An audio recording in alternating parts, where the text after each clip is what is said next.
Welcome back, creeps. Another behind the scenes video for our wonderful Patreon listeners and watchers. Today, I'm going to be, as you can see, in the studio, right? Kind of in the relaxed, but ready to go type of space. We're going to be doing another video for the behind the scenes. This episode that's coming up is going to be in January, a little farther along, the People's Temple and the Rise and Fall of Jonestown. I've waited to do this one for a little while just because I really wanted to get, all the information that wasn't over sensationalized. So I hope you guys enjoy this video. It's going to be just a long form content so that you guys can absorb and watch and see what's done. And I'll be going through that with you guys while I'm here. Again, I'm same thing we talked about. If you watched the last one, I always have a little beverage to drink. Today it's an Arnold Palmer. Sippy sip. Mm, always good. Got to make sure that your whistle is ready to go. My crazy, not so crazy device that tells me if I need to reset and re-record a section. And then I have my script ready to go. So I hope you enjoy this. This is, a pretty relaxed setting today. Again, a little less dark and mysterious, but still dark and mysterious. This is the office. I got some new art. Well, I rearranged my art, so you guys get to see when my Patreon viewers get to see this first, at least what's going on in the studio. So let's get to recording. Enough yammering, right? The microphone's here. Remember, I got to get close. I got my script. I hope you guys enjoy. So I'm gonna pull that up, ready to go here, and I'm just gonna jump right in. I do have to see what episode this is. I hope you guys are stoked for this next, year, this next little bit of information that's coming out, because we're gonna finally be dipping into some really cool episodes. This is episode 74. So let's just jump right in. All right, here we go.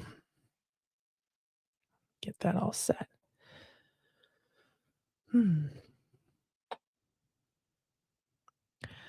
The story of Jim Jones and the People's Temple is one of the most infamous chapters in modern religious and political and world history.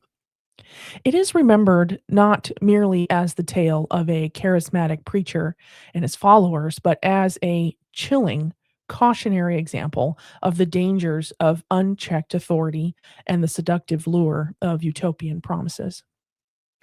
918 members, including more than 200 children of the People's Temple, died in the Jonestown tragedy of November 18th, 1978.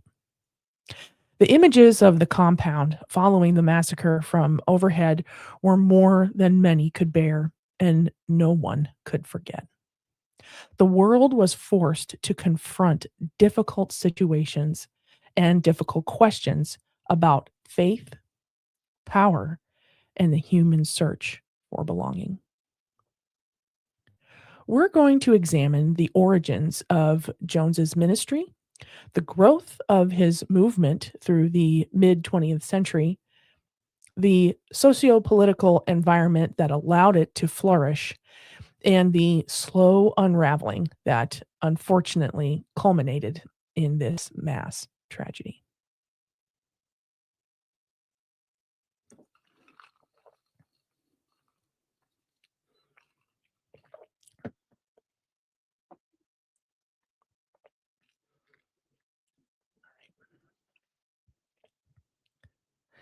In doing so, it also considers the legacy of Jonestown and the enduring lessons it offers about leadership, manipulation, and vulnerability in human communities. Welcome back, creeps. I'm your host, Noelle, the weirdo Wisconsinite of Creepy Confidential.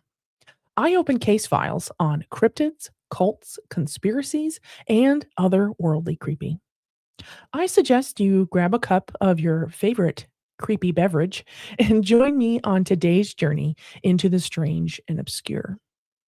I call this episode The People's Temple and the Rise and Fall of Jonestown. we go.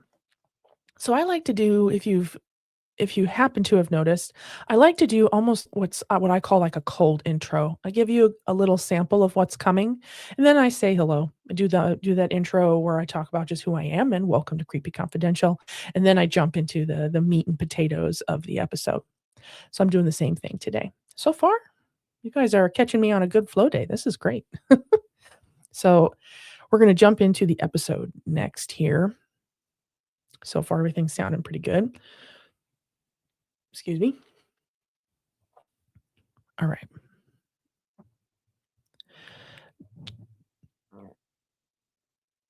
James Warren Jones was born on May 13th, 1931, in Crete, Indiana, into a working class family during the Great Depression. His father, James Thurman Jones, was a disabled World War I veteran, while his mother, Lynetta Putnam Jones, was known for her fierce independence and unorthodox ideas. The family lived in relative poverty, which exposed Jones from an early age to hardship and social marginalization. From childhood, Jones displayed traits that foreshadowed his future. He was precocious, often fascinated by religion, and prone to intense, sometimes unsettling behavior. Neighbors and acquaintances recall that he would preach to other children, conduct mock funerals for small animals and roadkill, and show an obsession with death and salvation. The combination of charisma, authority, and a fixation on ultimate meaning gave him the foundation of a future preacher's persona. As a teenager, Jones gravitated toward the Pentecostal and holiness churches, where the emotional fervor of worship and the emphasis on healing, prophecy, and inclusivity resonated with him. He was especially drawn to churches that practiced racial integration, an unusual feature in the very segregated Midwest of the 1940s. These experiences helped shape Jones's lifelong message of racial equality and social justice, even as his methods of achieving those goals grew increasingly authoritarian.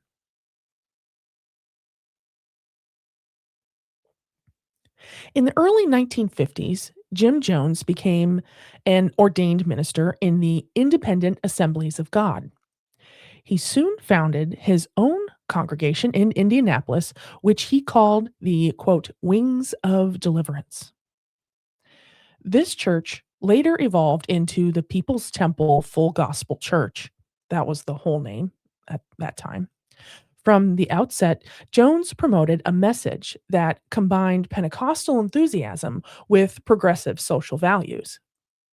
He emphasized racial integration. There it is. First one. He emphasized racial integration, communal living, and service to the poor, positioning the temple as both a religious and social movement. The 1950s and 60s were a time of significant racial tension in America. Jones capitalized on this climate by making racial equality a central pillar of his message. He recruited members across racial lines, creating one of the few genuinely integrated churches of the time. The People's Temple offered food, healthcare, housing assistance, and job placement for those in need. For many African American families, especially in Indianapolis, Jones represented not only a spiritual leader, but also a practical ally in the struggle of dignity and survival.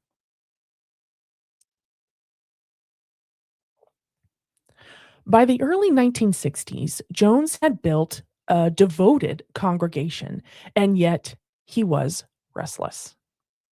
Convinced that nuclear war was imminent and influenced by apocalyptic literature, he sought a quote unquote safe zone for his followers.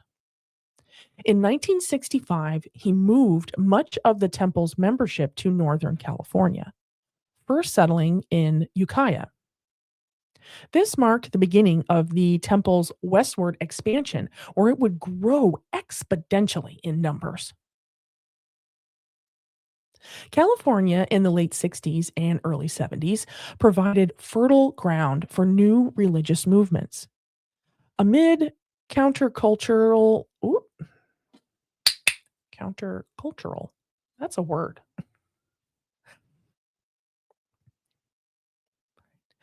Amid countercultural experimentation, civil rights activism, and delusionment with mainstream institutions, groups that promised community, equality, and meaning found eager audiences. Jones positioned the People's Temple as a radical alternative to both traditional churches and political institutions. In San Francisco and Los Angeles, the temple grew rapidly. And by the mid 70s, membership swelled to the thousands. The organization owned buses, properties, and businesses operating with a degree of efficiency that impressed outsiders. Temple services blended these fiery preaching, gospel music, communal solidarity, and these staged healings where Jones claimed to cure cancer or summon divine visions. Politically, Jones became a power player in San Francisco. He cultivated relationships with prominent politicians, including Harvey Milk and even the First Lady, Rosalind Carter. The temple's ability to mobilize hundreds of members for rallies, protests, and political campaigns made it an attractive ally. In 1976, Jones was appointed to the San Francisco Housing Authority, the city's largest landlord. His blend of religious authority and political clout gave him an aura of invincibility. Yet, beneath the surface, cracks were forming. Reports began to emerge of abuse, coercion, financial exploitation, and staged miracles. Defectors claimed that Jones demanded absolute loyalty, punished dissenters, and orchestrated elaborate deceptions to maintain his grip on his followers. The tension between the temple's public image as a force for good and its internal climate of fear foreshadowed darker turns to come. By the mid 1970s, Jim Jones faced mounting scrutiny. Journalists and ex members accused him of abuse, manipulation, and cult like behavior. In response, Jones sought to shield his movement from outside interference. His solution? To create a utopian commune in Guyana, South Africa. Shoot. His solution? To create a utopian commune in Guyana, South America. In 1974, the People's Temple leased land in the remote jungle of Guyana, near the Venezuelan border. The settlement was named Jonestown. Jones promoted it as a socialist paradise, free from racism, capitalism, and government oppression. By 1977, facing increasing media pressure in the United States, Jones relocated with more than 1,000 followers to Jonestown. At first, Jonestown was depicted as a thriving agricultural experiment. Visitors saw members working cooperatively, schools teaching children, and a spirit of unity. The Guyanese government, which welcomed Jones as a counterbalance to U.S. influence, praised the project. However, the reality for many temple members was harsher. Life in Jonestown was grueling. The land was difficult to cultivate, food was scarce, and living conditions were primitive at best. Members worked long hours in the heat and were subjugated. Members worked long hours in the heat and were subjected to frequent, quote, white nights, drills in which Jones tested their loyalty by simulating mass suicide scenarios. Increasingly paranoid, Jones isolated his followers, restricted their communications with outsiders, and used fear to maintain control. His health was deteriorating, and his dependence on drugs intensified his erratic behavior.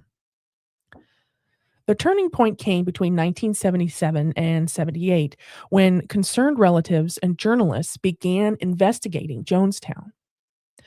Defectors' testimonies of abuse, imprisonment, and coercion alarmed U.S. officials. In November of 1978, Congressman Leo Ryan of California led a delegation to Guyana to assess conditions on a firsthand basis. Ryan and his group were treated cordially, but during their visit, several temple members asked to leave, exposing the cracks in Jones's narrative of a harmonious community. On November 18th, as Ryan's group prepared to depart from a nearby airstrip, armed temple members ambushed them. Congress-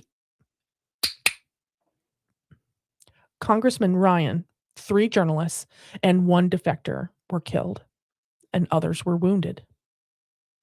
Back in Jonestown, Jones declared that the end had come.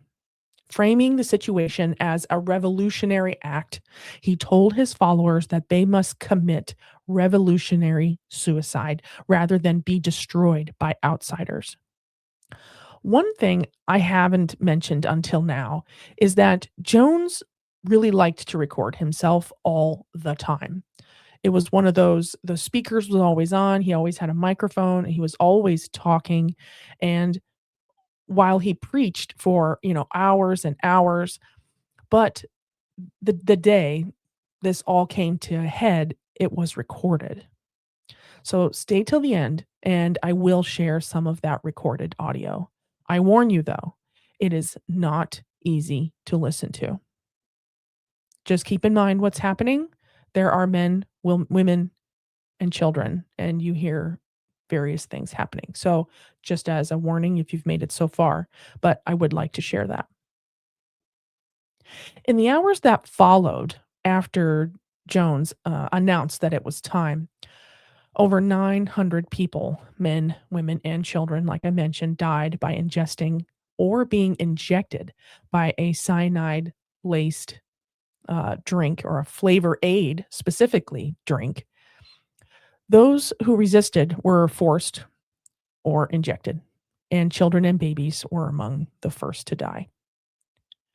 The Jonestown massacre shocked the world and still to this day shocks the world. Graphic images of hundreds of bodies lying in row after row and layer after layer in the hot Guyanese jungle circulated globally, cementing Jonestown as a symbol of tragedy and fanaticism. There's a phrase I'm sure you all have heard, drinking the Kool-Aid, right? Though a misnomer, the drink was actually called Flavor Aid. This entered popular culture as shorthand from this moment for shorthand for blind obedience. That's when you say, "Oh, you're drinking the Kool-Aid." That's where that phrase comes from, if you weren't aware. So almost 50 years later, and that phrase still circles around popular culture. Now, investigations that followed revealed a complex portrait. Some scholars argued that many temple members sincerely believed in Jones's vision and were trapped by loyalty, fear, and isolation. Others emphasize the cultic manipulation, the psychological control, and abuse that made resistance nearly impossible. Regardless of interpretation, the scale of the tragedy forced a reckoning about the nature of new religious movements, the responsibilities of governments, and the vulnerabilities of human faith. The legacy of Jim Jones and the People's Temple is multifaceted. For many, Jonestown remains a warning about the dangers of charismatic leadership and the promise of utopia.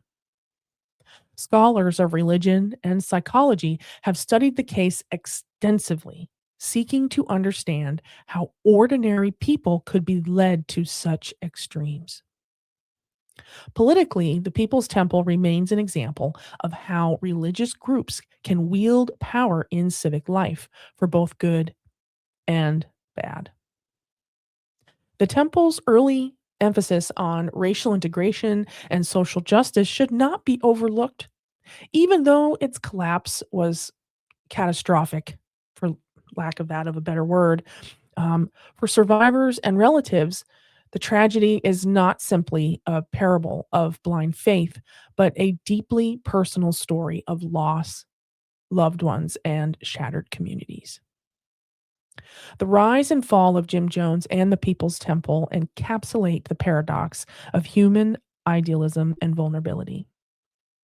What began as a movement rooted in equality, justice, and community ultimately descended into fear, paranoia, and mass death. Jones's journey from charismatic preacher to authoritarian cult leader illustrates the corrosive effects of unchecked power and the dangers of conflating spiritual authority with absolute control. The Jonestown tragedy of 1978 remains one of the darkest moments in modern history.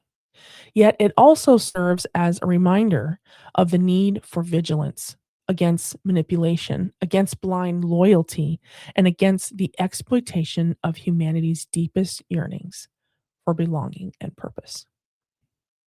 Thanks for joining me for today's episode, The People's Temple and the Rise and Fall of Jonestown. Please take a moment to leave a review and give us a follow. We don't want you to miss out on any new episodes or releases.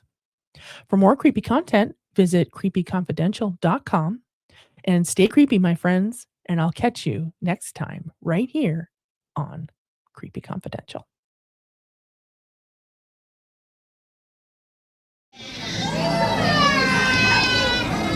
Children, it's just something to put you to rest. Oh, God.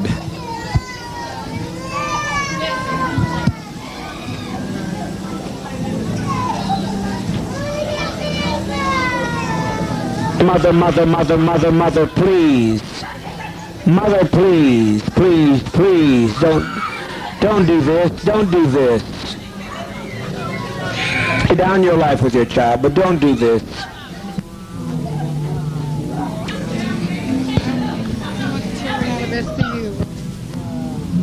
Free at last. Please, keep your emotions down, keep your emotions down. Children, it will not hurt if you'll be quiet, if you'll be quiet.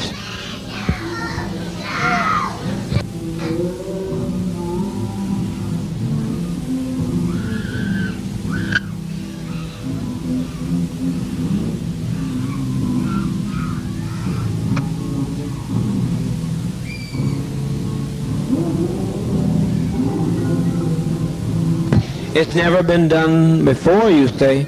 It's been done by every tribe in history. Every tribe facing annihilation.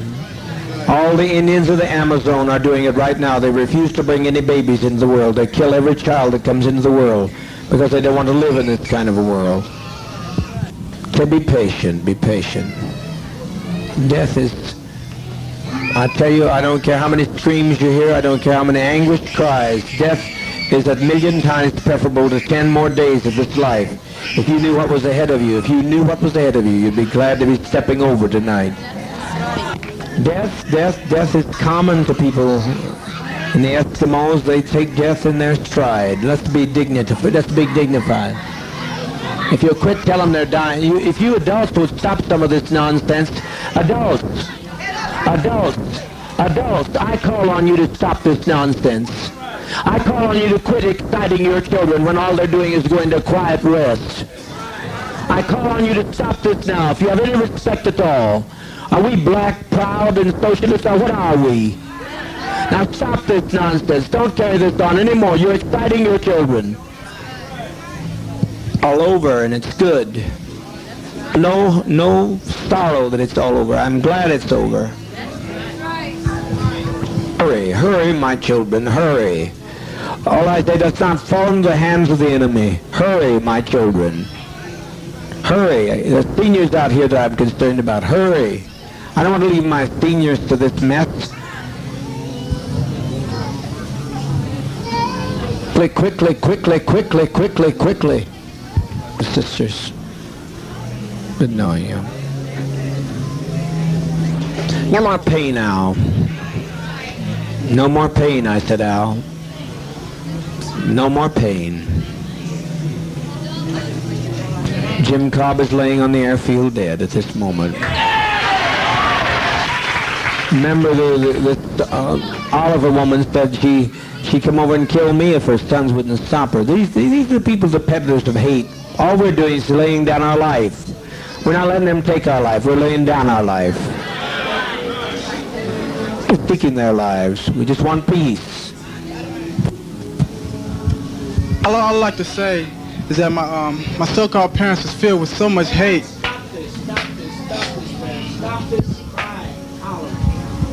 And treachery. I think you people out here should think about how your relatives was and be glad about that the children are being laid to rest. And all I like to say is I thank Dad for making me strong to stand with it all and make me ready for it. Thank you. Talking to them, all they're doing is taking a drink to go to sleep. That's what death is, sleep. I'm tired of it all. Loving thing he could have ever done, the most loving thing all of us could have done. And it's been a pleasure walking with all of you in this revolutionary struggle. No other way I would rather go and give my life for socialism, communism. And I thank Dad very, very much. That Dad's love and mercy and goodness and kindness and bringing us to this land of freedom, his love, his mother was the advance guard to socialism. And his love and his mercy should go on forever, on to the fields of Where's the vat? Where's the vat with the green sea? Love should go on forever to the fields of pine. And thank you, Dad. The vat with the green sea in, please. Bring it here so the adults can begin.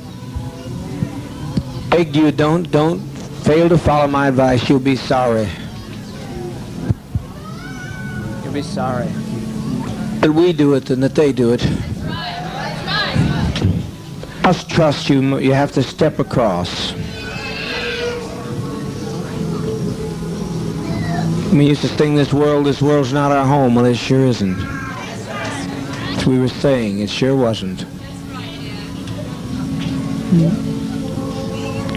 He doesn't want to tell him. All he's doing, if they will tell him, assure these children. Some people assure these children of the relaxation of stepping over to the next plane. We've set an example for others. We've set 1,000 people who say we don't like the way the world is. Take our life from us. We laid it down. We got tired. We didn't commit suicide. We committed an act of revolutionary suicide protesting the conditions of an inhumane world.